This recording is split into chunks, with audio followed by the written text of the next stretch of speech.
YouTube and fellow reefers, what's going on? It's Dan, the Electric Reef, and today is the Electric Reef's 3-month birthday. So figured I'd bring you guys an update and let you know what's been going on with it, the plans I have for it, what I've been dealing with, what I've dealt with, and just an all-around update for you guys. So 3 months, started this tank, got water in it, started cycling on December 4th. And it is now March 4th, and the tank's doing great. Couldn't be happier with it. And I've had a few problems, worked my way through them, made a few changes, so we will go over that. So first thing in line, I had a bit of a coral mishap. About a month ago, I've told you guys before that I got a friend who has a 110-gallon mixed reef tank. Thing's beautiful. Unfortunately, he's probably going to be tearing it down soon, and luckily for me, he's a great guy and he wants to see my tank get up and going, so I've gotten a lot of coral from him, pretty much next to nothing. So my little mishap I had, I got some plating Monipora from him, some branching Monipora, and a couple other corals. I forget the names of them. They really didn't make it, so there was no point in me learning their name. I figured. I got the corals from him up here in Ohio. It was about, say, about 25 degrees out when I got it. He lives about an hour, 15 minutes away from me. So I stopped at his house, drank a beer with him, talked for a couple hours, and then it got into taking coral out of his tank and fragging for me. So we got all the frags in their containers, and I was out the door. Well, I decided to stop by one of my other buddies' houses. Lives out in that area. He's having some problems with his reef tank, so I figured I'd come in, take a look, see what's going on. I brought the corals with me out of the car into his house, and I was there for about 40 minutes. So we left there, and I had about an hour. It's about another hour-long drive all the way back to where I live at, and it was super cold outside. I had the heat blasting in the car. Well, I got the corals home, dipped them, got them down in the sump acclimating, and everything looked fine.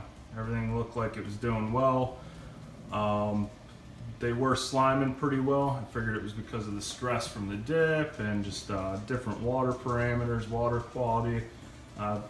Thought that would be natural for them. So next morning I come home from work and the lights are on, and my one piece of plating Monipora, red in color, was half white.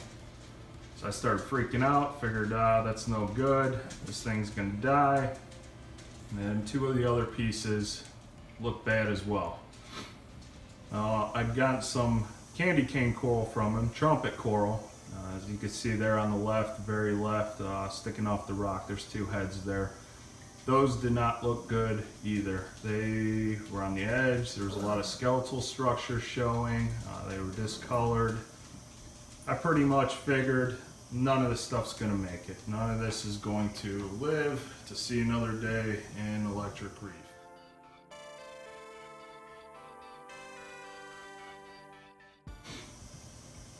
So what I'm thinking is the corals didn't have enough flow, and they suffered from a significant temperature drop within that 2 hours that I had them out of his tank.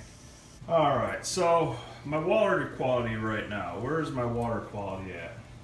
Right now I'm consistently at 1.026 on my salinity. I'm running about 8.3 DKH. I dose alkalinity daily by hand. Put about 0.25 milliliters of alkalinity solution in the tank. So it keeps the alkalinity on kind of a wave between 8.1 and 8.3. My calcium's at 450 parts per million, and my magnesium's at 1440 parts per million. I told you Rico came over, he brought his par meter, and it turns out my par was super low. It was probably about 50% is what I was running the lights at, and I'm currently running them around 80 or 90%. I got the AI Prime HDs They're linked together. They got their own 8-hour schedule I got them set on. So looking here at what I wrote down, at the top, at the water line, underneath one of the lights, I was at 120 par. All the way, we'll say down to the middle below, or right in the middle of the tank, directly below the light, I was at 40 par. At the sand bed, I was at 30 par. So not that significant of a drop off between the middle and the bottom of the tank, but those are some relatively low numbers. So we jumped up my blues, my ultraviolets, and got the whites up a little bit. I got a color spectrum I like. I think the tank still looks very nice. And I'm currently sitting at 300 par at the top of the water line, about 170, 6 inches down, 90 par, 12 inches down, and 60 par at the sand bed. That's directly below the light. In the center, I'm running 130 par at 6 inches down, 110 par at 12 inches down, 100 par at 16 inches down, and 80 par at the sand bed. And that's because of the light beams coming down in the center. You got a higher par in the center of the tank.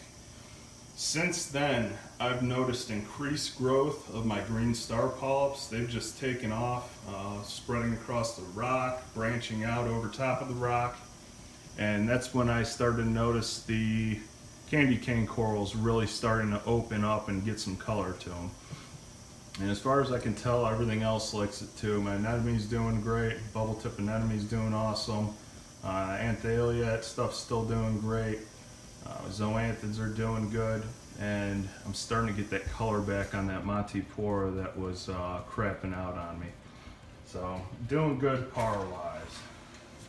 So if you don't know what you're running on your tank, check with your local reef clubs, find somebody else in your area that maybe has a par meter, or I got a little bit cheaper of a way you can do a par meter, but I will be doing that in a separate video with Rico, kind of showing you how to save money and get your par readings that you need.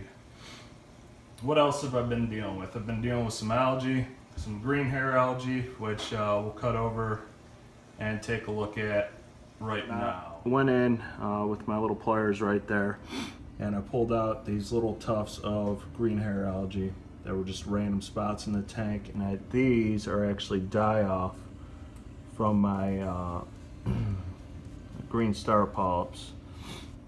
I just kind of wanted to get that out of the tank because it's all it is breaking down and turning into excess nutrients. And I think green air algae is a good sign that your tank has a decent amount of nutrients, but at the same time it's good to clean it out and make sure that stuff doesn't spread and become too much of a pain. Alright, so that was my explanation on my green hair algae. Dealing with a little bit of green bubble algae. I've only found one head of it so far, so we'll cut over to that and I'll show you guys how I got that out. Where's it at? That's what I pulled out of there. A little piece of bubble algae. It popped once I got it outside of the tank and got my little surgical pliers on there. So, alright guys, so I have been having some green algae forming on my rocks, and my yellow tang in there, it just goes the whole day just nipping away at the stuff and kind of eating away at it, but never seems to go away. And I'm starting to think it's from excess light coming from my doors and my windows, and I'll bounce over now and show you guys exactly what I'm talking about. Alright guys, pardon the dogs in the background barking. They're outside and they're not happy about it, but here is the culprit I'm thinking for the algae that's growing on the rocks. If you look down the tank, you can see how it's kind of blue on the right, but there's a like brightish whitish haze there on the left. That is natural sunlight coming in from my doors over here. Now it gets on the side of the rocks over there and it gets on the front, and the reason it gets on the front is because of this window right here. It just shines right in the morning, and then it comes right through there in the evening when the sun's going down. So I think that's what's causing my green algae problem. Alright, so cleaning my tank. So for cleaning, I pretty much go through twice a week with the turkey baster, hit the sand beds, hit the rock structures real good, and really kind of get any detritus buildup that's inside the tank, kind of water bound in the water column, and I let the filter sock filter most of the larger particles out. And it seems to be doing the trick as far as keeping everything clean and keeping algae down. I change my filter socks twice a week. Change my filter floss in the sump once a week. I'm changing my carbon about once a month. It seems like it lasts pretty long, and keeping the water clarity up. I clean my glass about 2 times a week, and my Phosguard, I'm just letting that be. I'm not getting any phosphate readings anymore, so I'm just going to leave the Phosguard in there, and then if I start getting phosphate readings, I'll change out my Phosguard. So my new additions, you can see there, I got my yellow tang. The thing's a juvenile, and it took to the tank awesome. It was the pretty much cleanest and healthiest fish that my local fish shop got in on one of its shipments. So I had them feed it for me. I took the food really quickly, got it acclimated in my tank, and it's been happy ever since. All the fish in there are just getting along great, no problems with them. I've added 3 Astrea snails, and the coral that I got in there now, the Candy Cane coral, and the Montipora that's barely hanging on. And my Hynophora, as you can see, I relocated it to the rock on the right. That's also got some new growth to it, so everything's looking super healthy. And why did I move my corals? Well, I got my power up. Right where I want it to be for the life of the tank, pretty much. And those kind of corals, they're going to do good about the mid-range of the tank down to the lower range of the tank. So I moved my LPSs down away from the top. And I'm kind of clearing out space up there so I can start playing the SPS game. I want to start getting some SPS corals and trying my luck in that department. Hopefully I'll have a little bit better luck than I've had in the past month or so. That Hynophora, Rico told me that you could pretty much take that thing out of the tank, take a torch to it, stick it back in the tank, and it will live. And from what my understanding is, those things have a pretty nasty sting and can kill just about anything you place near it.